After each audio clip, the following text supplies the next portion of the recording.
الكناني. تفضل. بسم الله الرحمن الرحيم. يا سيدي نحن أصحاب، نعم واضح. يا سيدي نحن أصحاب عقيدة واضحة وضوح الشمس، وبكل صراحة كل من استضفتموهم يقولون سياسة وليس عقيدة.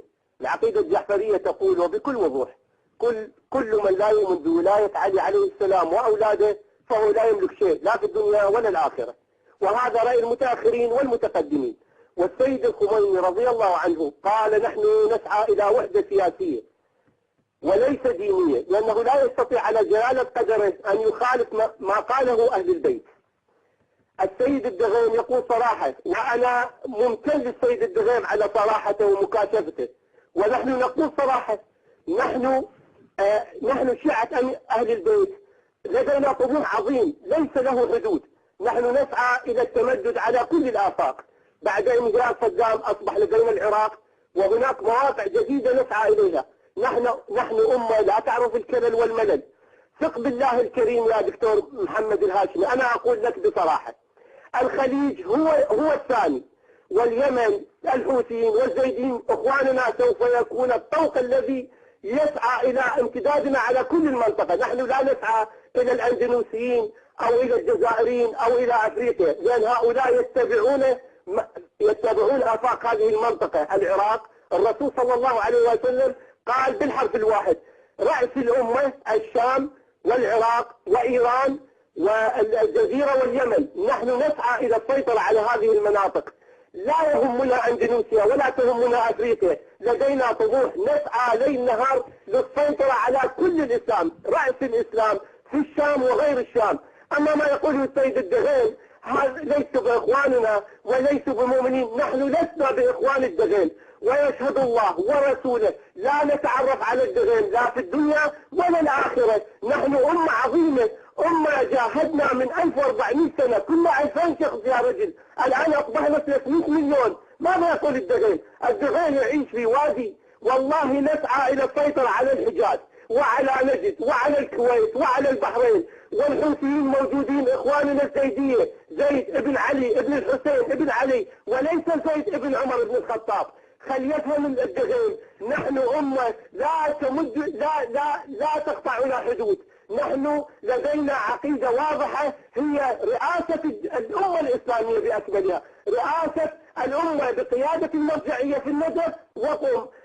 الذي يعجبه والذي لا يعجبه على أن يبلط البحر. هذا هو الوضوح في عقيدتنا، لا نجامل في عقيدتنا، لا نهاجم في عقيدتنا. أما من يقول سياسة، الدغيم نحترمه والله يقول ما يشفي صدورنا، ونحن نقول هذه هي عقيدتنا. نسعى إلى كل ما نستطيع أن نسيطر عليه. بغداد اليوم وغدا نجد، وعلى الدغيم أن يقول ما يقول ويسعى ما يسعى. والسلام عليكم ورحمة الله وبركاته.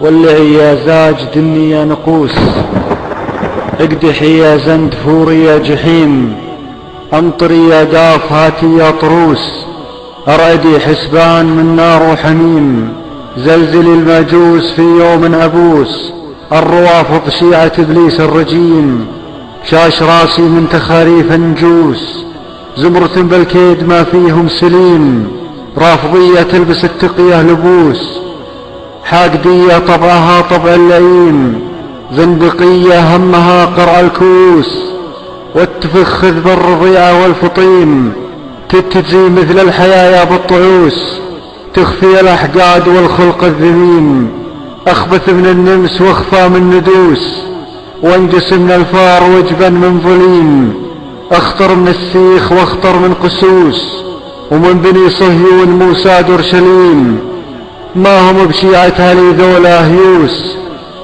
ظلهم ابن اللقيطة والزنيم، حكيهم مكذوب والنجوى غموس، يضمرون الشر من عهد قديم، مردبتهم بين قم وبين طوس، زمرة أوباش مفتيهم سقيم، من خمينيهم خذوا بعض الدروس، التمتع والتشبه بالحريم، يسلبون شعوبهم حتى الفلوس، يجمعون الخمس من لقمة يتيم، ما كفاهم هتكهم خدر العروس وانتهاك الأرض وذلال الكريم. بالحسينية يقيمون الطقوس، يشربون التتن وابليس النديم، وبالسكاكين الشطيرة والفؤوس والسلاسل تلطم حاله أليم. زعمهم فلق الجماجم والرؤوس، يرضي على البيت والرب الرحيم، بالبدع والشرك وضلال النفوس، يخدعون الناس وافهم يا فهيم. أصبحوا نقمة على الأمة هسوس، بالغلو مالوا عن الهدي القويم، قلبهم بالشر والحقد مغموس، يلعنون الصحب كل صبح وأكيم، حتى حب المصطفى شمس الشموس. عائشة قلوبها أفك عظيم، براه مولاه واخسوا يا مجوس، براه مولاه بالذكر الحكيم، أنزل الآيات والوحي محروس، 10 آيات من أنكرها أثيم، شانئه مبتور مدحور مخنوس.